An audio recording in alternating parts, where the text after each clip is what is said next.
નમસ્કાર વિદ્યાર્થી મિત્રો, તમારું સ્વાગત છે આજના ફરી એક નવા વિડીયોમાં.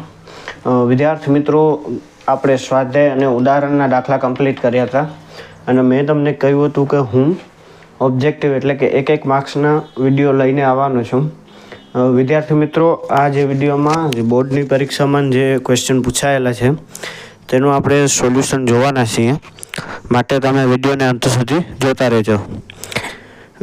સૌથી પહેલો ક્વેશ્ચન છે કે સૌથી નાનામાં નાની અવિભાજ્ય સંખ્યા કઈ છે? શું છે ક્વેશ્ચન? કે સૌથી નાનામાં નાની અવિભાજ્ય સંખ્યા કઈ છે?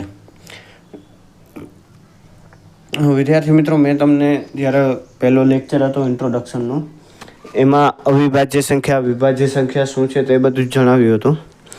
તેમ છતાં હમણાં થોડુંક કહી દઉં કે અવિભાજ્ય સંખ્યા એટલે કે જેના આપણે ભાગ નથી પાડી શકતા, જેના આપણે અવયવ નથી પાડી શકતા, એવી સંખ્યાને કઈ સંખ્યા કહે છે? અવિભાજ્ય સંખ્યા.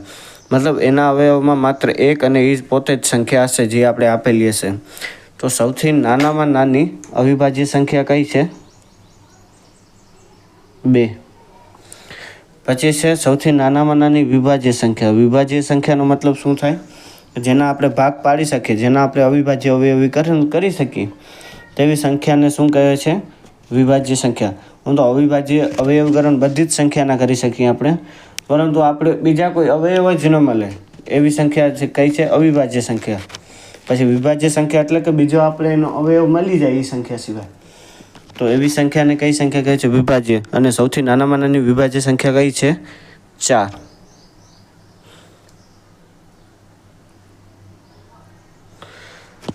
પછી છે સૌથી નાનામાં નાની અવિભાજ્ય અને વિભાજ્ય સંખ્યાનો ગુસા અને લસા કેટલો થાય? તો સૌથી નાનામાં નાની વિભાજ્ય સંખ્યા કઈ છે? 2. અને વિભાજ્ય સંખ્યા કેટલી છે? 4. અને અવિભાજ્ય સંખ્યા કઈ છે? 2. તો 2 અને 4નો આપણે લસા અને ગુસા શોધવાનો છે. તો 2ના અવિભાજ્ય અવયવીકરણ કરીએ તો 1 × 2 અને 4ના અવિભાજ્ય અવયવીકરણ કરીએ તો 2નો વર્ગ. તો હવે ગુસામાં શું આવે? સામાન્ય પદ. તો આપણે સૌથી પહેલાં શું શોધીએ છીએ? ગુસા. સામાન્ય પદ. સામાન્ય પદ શું છે? 2 અને એની ન્યૂનતમ ઘાત થઈ ગયું. અને લસા. લસામાં શું આવે? તમામ ઘાત. અહીંયા લખી દઉં લસા એટલે કે તમામ પદ અને એની મહત્તમ ઘાત. એમાં 2ની મહત્તમ ઘાત છે. તો હવે એનો 2ની વર્ગ કેટલો થાય? 4. તો સૌથી નાનામાં નાની અવિભાજ્ય અને વિભાજ્ય સંખ્યાનો લસા અને ગુસા શું છે? 2 અને 4. 2 ગુસા છે અને 4 એ શું છે? એનો લસા.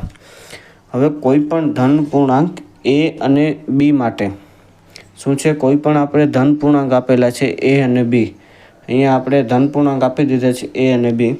a બરાબર x³ y અને b બરાબર x² y³ છે, જ્યાં x અને y અવિભાજ્ય અવયવ છે એટલે અવિભાજ્ય પૂર્ણાંકો છે. તો આથી ગુસા a અને bનો કેટલો થશે?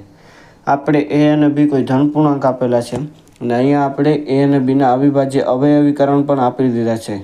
તો આપણે માત્ર એનો ગુસા જ શોધવાનો છે, કાંઈ નહીં. બસ આપણે ગુસા બરાબર શું થાય કે સામાન્ય પદ ને એની ન્યૂનતમ ઘાત. બસ એટલું લખી દેવાનું. સામાન્ય પદ શું છે? x અને y એની ન્યૂનતમ ઘાત એટલે xની 2 ઘાત, yની 1 ઘાત. તો a અને bનો ગુસા શું થશે? x અને y. પછી છે ગુસા 156 અને 455નો. શું કરવાનું છે? ગુસા શોધવાનો છે 156 અને 455નો. તો અહીંયા 2 ભાગલા પાડી નાખું. એક સાઈડ 156ના અવિભાજ્ય અવયવીકરણ કરીએ. અવિભાજ્ય અવયવીકરણ કરીએ 156ના, તો 2 વડે ડિવાઈડ કરું.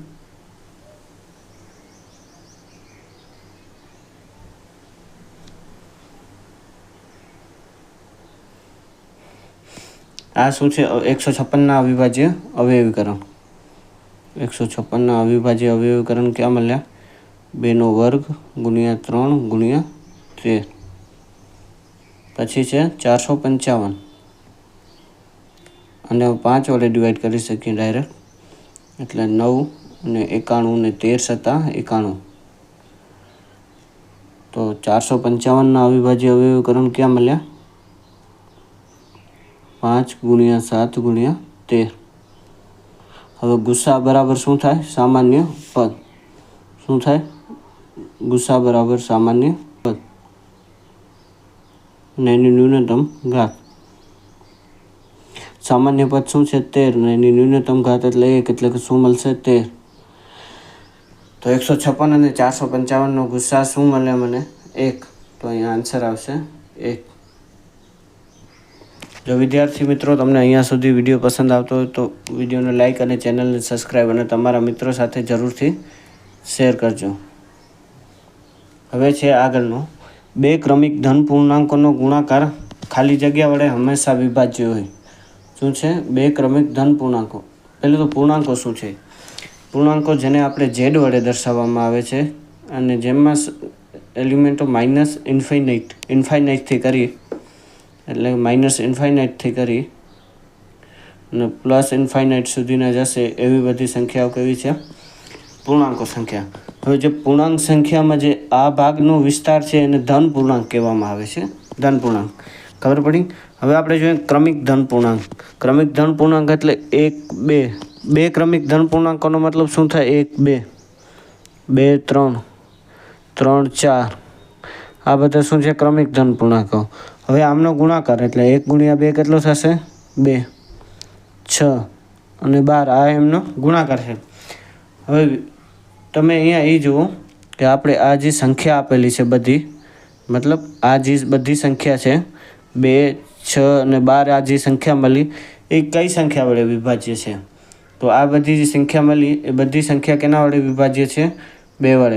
અને આગળ પણ જે આપણે સંખ્યા મળશે એ બધી સંખ્યા કેના વડે વિભાજ્ય હશે? 2 વડે. તો આપણે કહી શકીએ કે 2 ક્રમિક ધન પૂર્ણાંકોનો ગુણાકાર હંમેશા 2 વડે વિભાજ્ય હોય. તો અહીંયા આન્સર આવશે 2. પછી છે 65 અને 113નો ગુસાઅ કેટલો થાય? શું પૂછ્યું છે? ગુસાઅ. 65ના અવિભાજ્ય અવયવીકરણ કરીએ તો શું મળે? 13 × 5 = 65, એટલે 5 ગુણ્યા 13. અને 113 એ તો કેવી નંબર છે? પ્રાઇમ નંબર છે, મતલબ 1 ગુણ્યા 113. હવે આનો આપણે ગુસ્સા કેટલો મળે? 1. કેમ કે સામાન્ય શું છે? કાંઈ નથી, એટલે મતલબ એનો ગુસ્સા શું થઈ ગયો? 1. હવે 8મો ક્વેશ્ચન જોઈએ.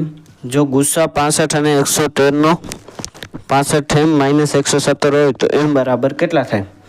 હવે 65m છે આપણે, બરાબર. આપણે ગુસ્સા આપણે આપેલો છે 65 અને 113નો, એ કેના બરાબર છે? 65m - 113 બરાબર હોય તો આપણે એમની કિંમત શોધવાની છે. તો પહેલે તો આપણે એમની કિંમત શોધીએ અને પછી એને વેરીફાઈ કરીએ કે આ બરાબર થાય છે કે નહીં. તો આપણે 65 અને 113નો ગુસ્સા શું મળ્યો? 1. હવે ઉપર 7મા નંબરનો ક્વેશ્ચન છે એટલે કે 1 બરાબર શું થશે? 65m - 117 છે.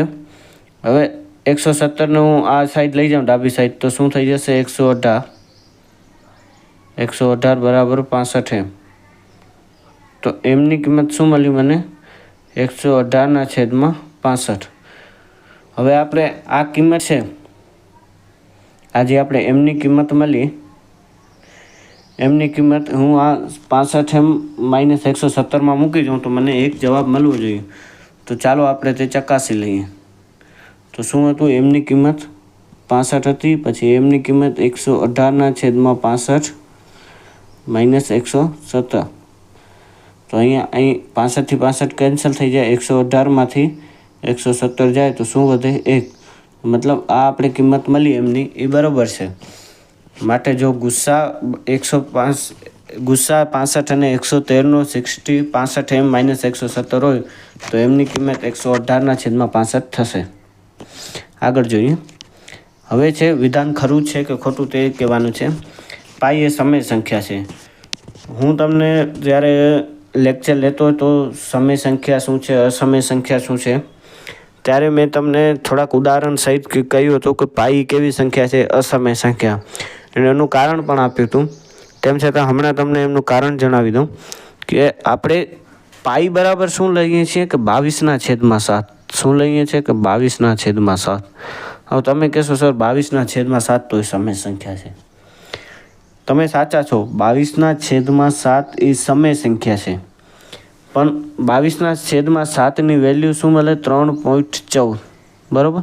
હવે પાઈની વેલ્યુ છે એ એક્ઝેક્ટ 3.14 નથી, એ 3.14ની નજીક છે. શું છે? 3.14ની નજીક છે. એ 3.14ની પાઈની કિંમત 3.14ની આગળ આમ જતી જ જશે. તમે જોજો કોઈ પણ સંખ્યા રિપીટ નહીં થાય એમાં, સમજો તો કોઈ પણ સંખ્યા રિપીટ નહીં થાય. તેથી પાઈની કિંમત છે એ 3.14ની નજીક છે, એક્ઝેક્ટ 3.14 નથી. તેથી પાઈ ડઝ નોટ ઇક્વલ ટુ 22/7. તો પાઈ નિયરેસ્ટ અબાઉટ 22/7. શું આવશે? પાઈ એ નિયરેસ્ટ અબાઉટ 22/7 છે. તેથી પાઈ સમય સંખ્યા નથી, પાઈ અસમય સંખ્યા છે. અને આ વિધાન કેવું છે? ખોટું વિધાન છે. કેવું વિધાન છે? ખોટું વિધાન છે. બરાબર. હવે આગળનું છે વિધાન ખરું છે ખોટું.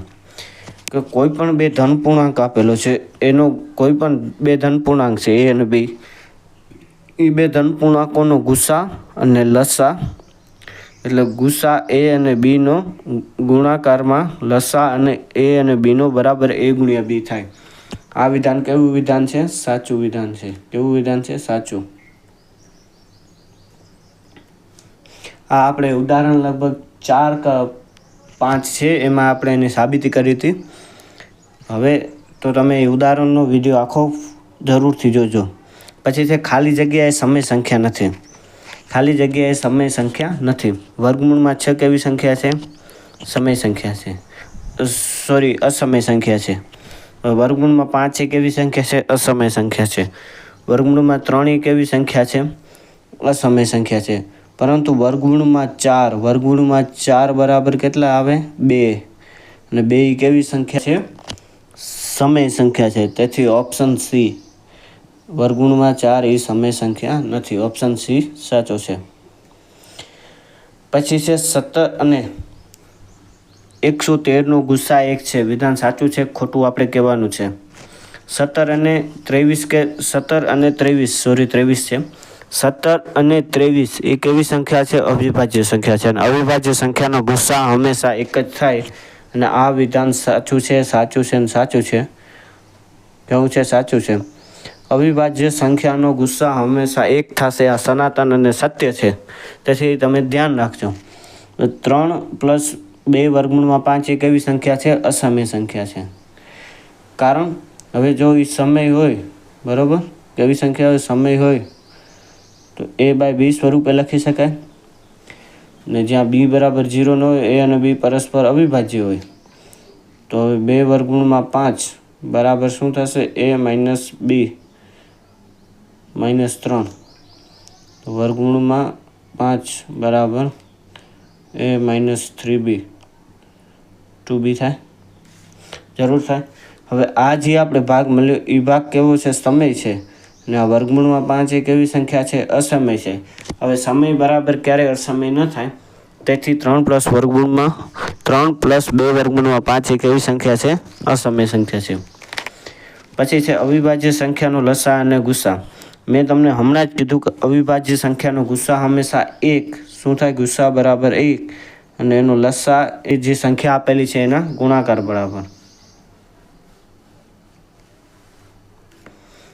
બરાબર હોય. તો વિદ્યાર્થી મિત્રો, આજના વિડીયોમાં બસ આટલું જ. જો તમને આ વિડીયો પસંદ આવે તો વિડીયોને લાઈક, ચેનલને સબસ્ક્રાઈબ અને તમારા મિત્રો સાથે જરૂરથી શેર કરજો. અને હવે આપણે આ નેક્સ્ટ વિડીયોમાં બહુપદી એટલે ચેપ્ટર 2 સ્ટાર્ટ કરવાના છીએ. માટે ચેનલને સબસ્ક્રાઈબ કરી રાખજો. એમાં આપણે ઇન્ટ્રોડક્શન જોશું અને પછી આપણે આગળ વધશું. ધન્યવાદ.